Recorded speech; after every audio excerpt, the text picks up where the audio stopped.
Magandang umaga po at welcome po sa ating programa, My Morning Manna with Pastor OG. At buksan po natin ang ating mga Biblia sa umagang ito. Ang Diyos po ay napakabuti sa buhay ng bawat isa sa atin. Alam ko po na maraming ginawa ang Diyos sa buhay nyo na hindi nyo kayang i-explain. At sa buhay ko rin po, marami din pong nangyari sa buhay ko. And early this morning, I feel the presence of God mightily moving in my heart. And I want to share with you His message that is found in the book of Psalms. Book of Psalms, aklat po ng mga awit, kapitulo 71, verses 1 hanggang 16. This really inspired me this morning as I read these verses, and the Lord talked to me greatly, about this thing. Sa dalangin ng matandang lalaki. Ito yung sabi ng ating theme, no? But our theme this morning is about sanctuary. May the presence of God be our sanctuary this morning. Sa iyo lamang, Panginoon, lubos akong nananalig. Huwag mo akong pabayaang mapahiya at malupig. Tulungan mo ako ngayon, yamang ikaw ay matuwid. Ako sana ay sagipin, sa daing ko ay makinig. Ikaw nawa ang muog ko at ligtas na kakanlungan, matatag na kublihan ko at matibay na sanggalang. Sa lahat ng masasama, O Diyos, ika'y ipaglalaban. Sa kuko ng mababagsik, huwag mo akong pabayaan. Panginoon, sa iyo ko inilagak ang pag-asa. Maliit pang bata ako, sa iyo ay may tiwala.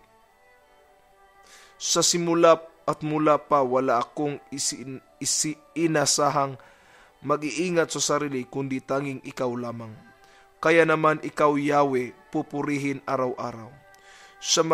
Sa marami ang buhay ko ay buhay na mahiwaga. Malakas kang katulong ko na di nila maunawa. Kaya ako'y nagpupuri buong araw. Akin ngayong ihahayag ang taglay mong karangalan. Ngayong ako'y matanda na, huwag mo akong babayaan. Katawan ko'y mahina na, kaya ako'y huwag iwanan. Ang lahat ng kaaway ko nais ako ay patayin. Ang balangkas lagi nila'y ang ako ay kalabanin. Ang kanilang sinasabi ay ako'y kusang iniwanan. Iniwanan na ako ng Diyos, kaya nila sinusundan. Ako raw ay matutup, yamang wala ng sanggalang. Panginoon at aking Diyos, huwag mo akong lalayuan. Lumapit ka sa piling ko't ako ngayon ay tulungan. Nawa silang naghahangad na ako ay salakayin. Lahat sila ay mawawasak at mabigo ang layunin. Maging yaong ang layunin kung ito ay sugatan. Mapalungi sanang lahat, mag-ani ng kahihiyan. Ako naman samantala ay patuloy na aasa, patuloy na pupurihin ka tuwina. Pagkat ikaw ay dakila, patuloy kong isasaysay. Maghapon kong ihahayag ang dulot mong kaligtasan. Kung di ko man maunawa ang iba pang mga bagay, pagkat ikaw, Panginoon, ay malakas at dakila. Ang taglay mong katangi ay ihahayag ko sa madla. Atin pong narinig ang binanggit po ng Book of Psalms, no? The Psalmist, binanggit niya na ngayong ako'y matanda na, maraming nagnanais na sa akin ay pumatay, nagnanais na kumuha ng aking trono dahil inaakala nilang wala ng Diyos na nag-aalalay sa akin. Sabi niya, mula nung maliit pa ako hanggang ngayong tumanda na, alam kong ikaw ay kasama ko, ikaw ang sandalan ko. May mga panahon sa buhay natin na minsan iniisip natin na tayo iniwan ng Diyos. But actually, the Lord doesn't leave us nor forsake us. That is according to His Word. Kaya lang minsan napifeel natin na parang malayo ang Diyos. It's because of us. It's because we let God go away from us. O tayo mismo para bang lumalayo sa Panginoon. And that's the reason we feel something that God is far. But don't base your belief or do not base your faith on your feelings. Bakit po? The Word of God tells us He will never leave us nor forsake us. Sometimes we feel the other way. Na-feel natin na malayo siya. But actually, the truth remains that the Lord never leave us nor forsake us. Tayo lang ang lumalayo sa Diyos, hindi siya ang lumalayo sa atin. What I am trying to convey is so simple.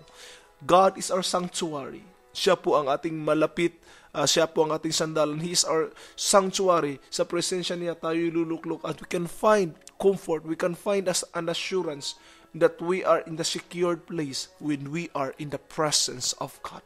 My challenge for you this morning, kailanman hindi ka iiwan ng Diyos, just be in the presence of God, be in His sanctuary, in the presence of our Lord Jesus Christ.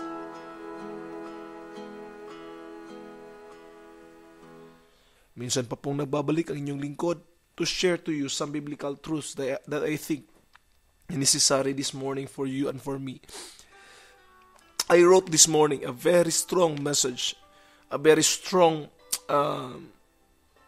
comforting word that will help us to live a Christian life to its fullest.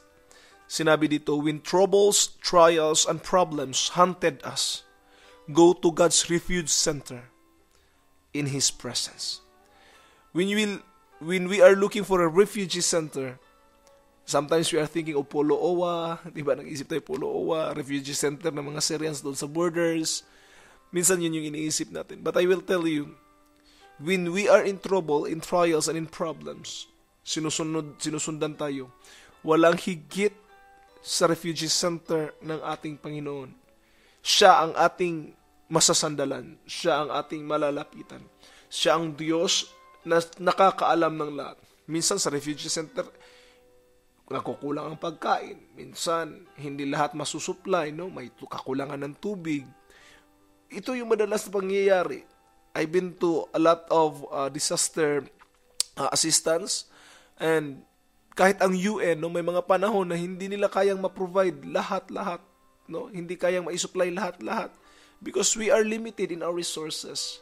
And sometimes kahit yung migration office, no, during the calamities, hindi lahat kaya nilang i-provide. Of course, nandyan yung tulong, of course, malaki yung support, but there's nothing compared to the refugee center of God, which is in the presence of the Lord. Because in the presence of the Lord, there is fullness of joy. Kaya nga, in the sanctuary of God, it's not the church building. It's in the presence of God. That's the true sanctuary. Na kahit nakaupo ka ngayon sa inyong bahay, nakikinig sa audiong ito, I will tell you, you can find a true refuge. You can find a true sanctuary. It's in the presence of God. Lumuhod ka lang, and you will feel assured in the presence of God.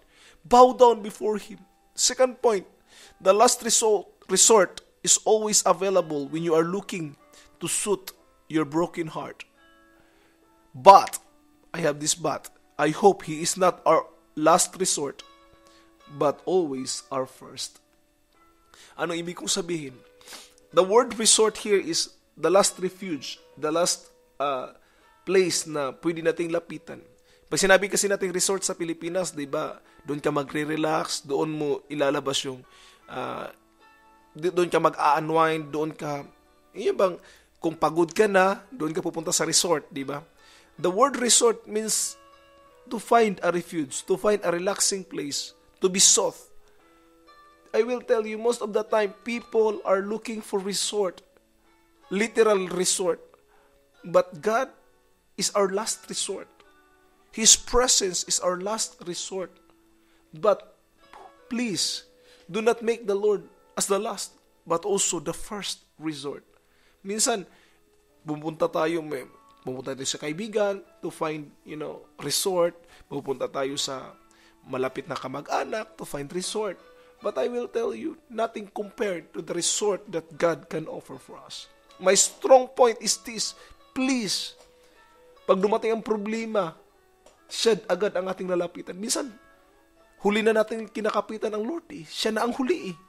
Hindi natin ginawa siyang saka na tayo lalapit sa Kanya. Pag wala na tayong pera, saka lang tayo lalapit sa Kanya. Kung ubos-ubos na lahat yung resources natin, saka lang tayo lalapit sa Kanya. Kung wala na talaga. Minsan, malaki yung tiwala natin sa sarili natin kaysa tiwala sa Diyos eh. But God is trying to imply, put your trust in me. God is our strong rock and fortress. Did you know that the kings of this world always make a fortress that they can hide there every time there's an attempt, in their people na maglalaban sa kanila. They make a fortress out of a rock. But I will tell you, Jesus is the strong rock where we can find refuge, where we can find the strong fortress. Church of the living God, people, my friend, my dear brothers and sisters, Christ is the strong rock where you can find the true rest, the true refuge. He is our sanctuary. My challenge for you this morning, what you are facing today, ano man ang kinakaharap mo, just trust in the Lord, trust in His power, trust in His promises that He is our strong rock, that He is our fortress that cannot be broken. Church, be reminded, mahal ka ng Panginoon, and He doesn't want you to feel alone. He is with you always. He is our sanctuary. God bless.